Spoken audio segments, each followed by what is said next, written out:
I've been foster parenting for 28 years. My mother started us being a foster parent. She's foster parented 3 sets of 3 children. I'm a choir director at church. I work with the youth all the time. It's really fulfilling for me. I have had 12 or so placements. In 1999, I got my set of children that I adopted.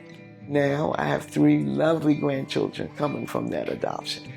Then I got Ashley in 2012. She's a graduate of Trinity College, and now she works for Councilman David Grasso, and I'm very proud of her. These kids can have a place to come and be safe, secure, and successful. The kids are funny, smart, they just make you feel real good. What I hope for the kids is that when they leave here, they have a sense of success. They can make it in the world, they can be fulfilled in this world. Get a child, nurture that child, let that child feel safe, guide them into being a successful person in the world.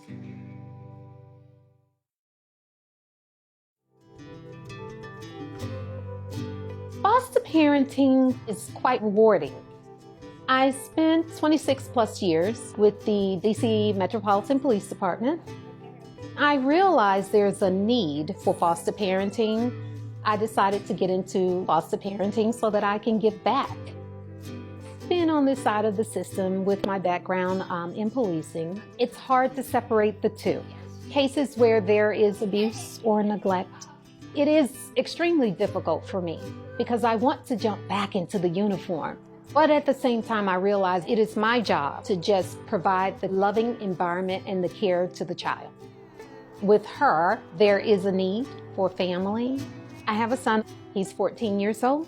He says to me often, "Mom, how could anybody not do right by this child?" He knows that he can love unconditionally, whether you are blood related or not. The mother and I, we have established a good relationship. I give her motherly guidance and suggestions that will help her to move forward. My hopes for the foster child is that she will recover. I just want her to experience love. We couldn't have chosen a better baby than the one that we have.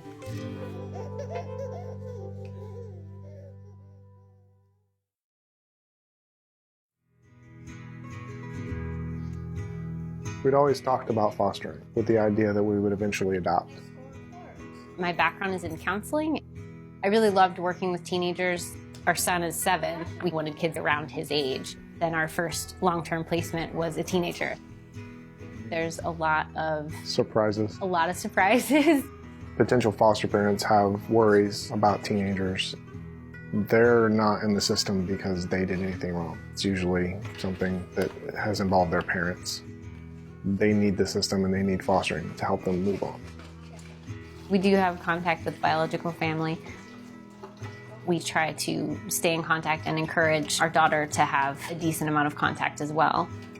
When you can take a step back and understand where somebody's coming from, it gives you a sense of peace. The pride that you see when they accomplish something. It really is like your heart is walking outside of you. Our whole life together has been choosing people to make our family. Fostering kind of comes naturally in that sense because we're choosing to add people. I don't see us not continuing to foster.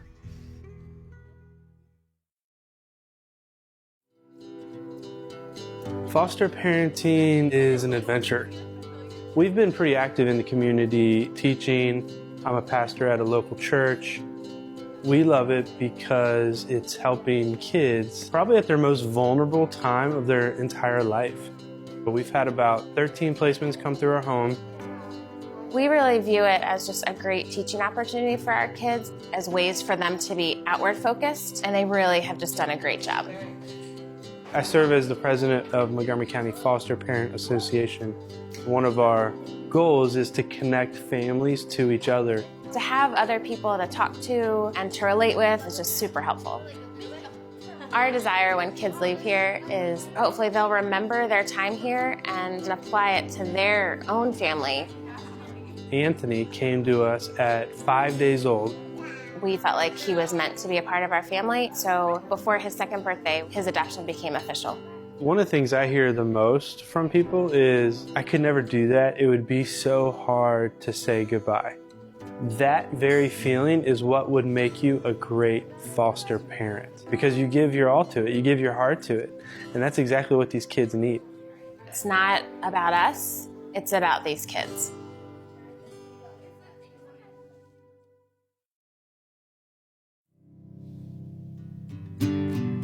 I had a girlfriend that lived in California, and she was a foster parent. I talked to her, and after I moved here, I said, oh, I could be a foster parent. Social service called me and said, Miss Daxton, could you take 2 little girls? They've been abandoned. I said, yes, I can. My granddaughter, she's 5. I adopted her mother in 2007. She's really been a blessing. She loves school, and she loves me. So grateful that I have someone that loves me. Aaron came and he walked in my house and he said, nice house. I said, thank you. I said, you can call me Miss Gloria. He said, can I call you Mom? And that just did something to my heart. From that day, I just made up my mind that this would be his home forever. If I had a placement, I would always say yes. Everybody needs a home. I always hope that I have sown some good seeds that will make their life better and they can move forward in life. If I was a foster child, I want somebody to treat me nice, give me a good home. So I just use that philosophy with the kids that came here. They taught me to be stronger. It's been a pretty interesting journey. But as long as that, I'm able to and I have room in my home, I'm willing to continue to be a foster parent.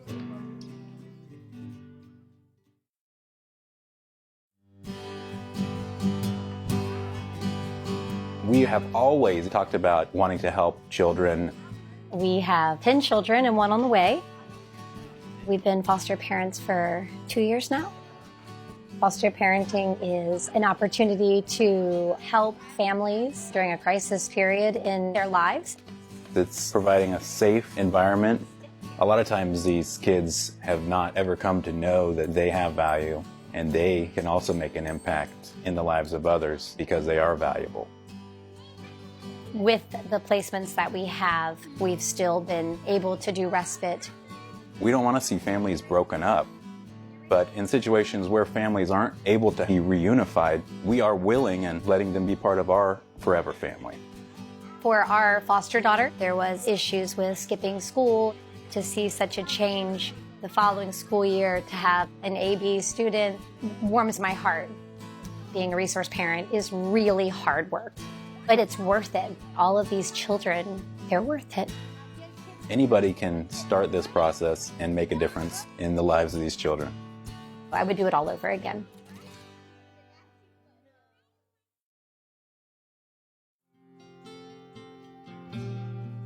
When I was young, I had this idea that I wanted to make a difference in the world. When I came to foster parenting, I realized I could make a difference in a way that was really meaningful.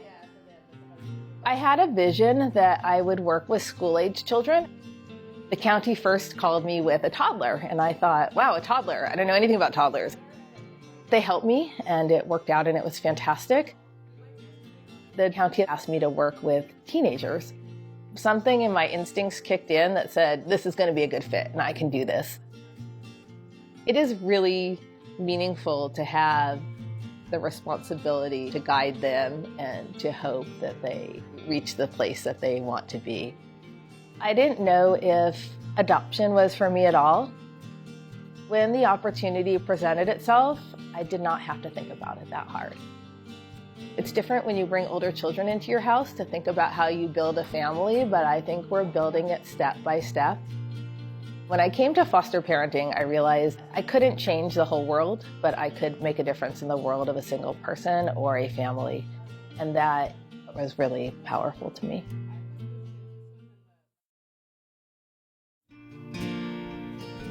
Once we got into the house here, we visited the idea of fostering. We felt that we had enough resources, enough love to nurture our own kids and also to extend that love to kids that are in the system itself. It became more than just a journey for us. It became a lifestyle. About 3 years ago, there was a set of siblings, and my heart just felt like all they want is just somewhere where they can be warm and comforted. In my house, there's love. So when you walk out that house, you will represent that you're loved. When they graduate and they're the first girl in their family to graduate high school, these are milestones. There's a lot of laughter in this house. There's a lot of humor, a lot of tears too. When one goes through it, we all go through it. Fostering allows your natural kids to see that giving back is important. The payoff is that child knows what they're capable of. They know that there's love out there. I hope that through fostering that they get a sense of appreciation, that they saw a positive relationship between a husband and a wife and a mother and a child.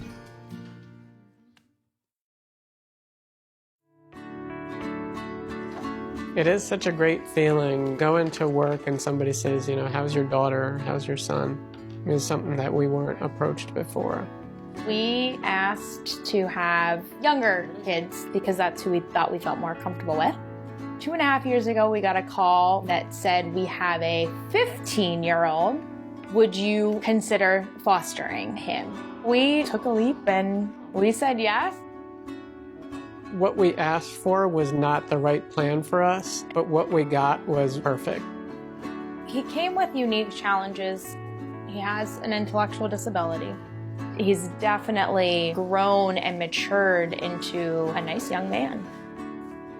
If we had not gotten the 15-year-old, we might not have been able to do what we could for the 6-month-old.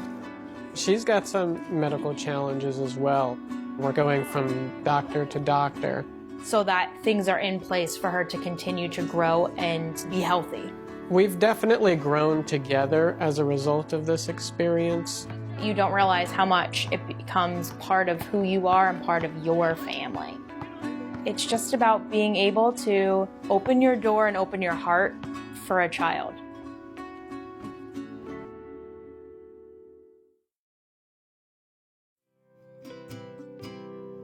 We got into foster parenting because we realized that there was a great need and we had the desire and the ability to help them. We have 9 daughters. We have 7 biologic daughters, one of whom passed away shortly after she was born. We were contacted to ask if we would be willing to foster a little boy who had medical special needs. And immediately our answer was yes. He fit right into the family.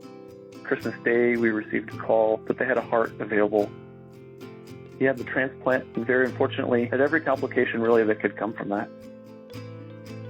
For the first 30 days in the hospital, we didn't leave, but his heart wasn't able to support his organs, and he passed away surrounded by his family and many who loved him. Being a foster parent of a medical special needs child, it is a hard process. We got to see the incredible power of community with something that we have grieved through and continue to grieve through. He really came to know love and comfort. There is a whole group of children in foster care and waiting for adoption with medical special needs, because there is a great need for people there to do that. Foster parenting is hard, but all parenting is hard. It is rewarding in ways that aren't even able to be described. We hope for any child that leaves our home to know we are and always will be family.